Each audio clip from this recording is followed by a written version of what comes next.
কিছু অ্যানিমে আমাদের বিনোদন দেয়, কিছু দেয় টানা উত্তেজনা। কিন্তু এমন কিছু হাতে গোনা অ্যানিমে আছে যা পুরো একটা জেনারেশন শোনেন স্ট্যান্ডার্ডকেই বদলে দিয়ে গেছে। তাই আমাদের 2 নম্বর দিনের রিকমেন্ডেশন হলো হান্টার চে হান্টার।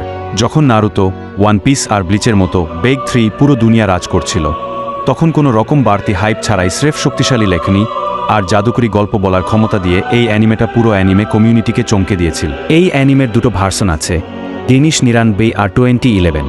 তবে 2011 সালের ভার্সনটি একে এক অমর কিংবদন্তিতে পরিণত করেছে। শুরুতে আপনার মনে হতে পারে এটা গন নামের একটা ছোট বাচ্চার সাধারণ কোনো গল্প, কিন্তু গল্প যত এগোয় এই সফর ততই গভীর, ভয়ঙ্কর আর হৃদয়বিদারক হয়ে ওঠে।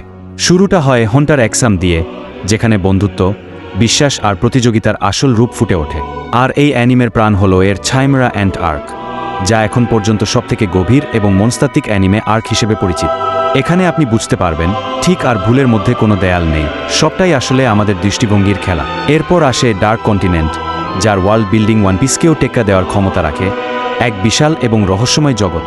হন্টার এক্স হন্টারের মাঙ্গা এখনও শেষ হয়নি, তবুও এর অসাধারণ পোটেনশিয়ালের জন্য ফ্যানরা আজও অধীর আগ্রহে অপেক্ষা করে থাকে। পরিশেষে একটাই কথা বলবো, এটা কেবল একটা শো নয়, এটা মানুষের চরিত্রের এক গভীর আয়না। হন্টার এক্স হন্টার এক আজীবনের অভিজ্ঞতা।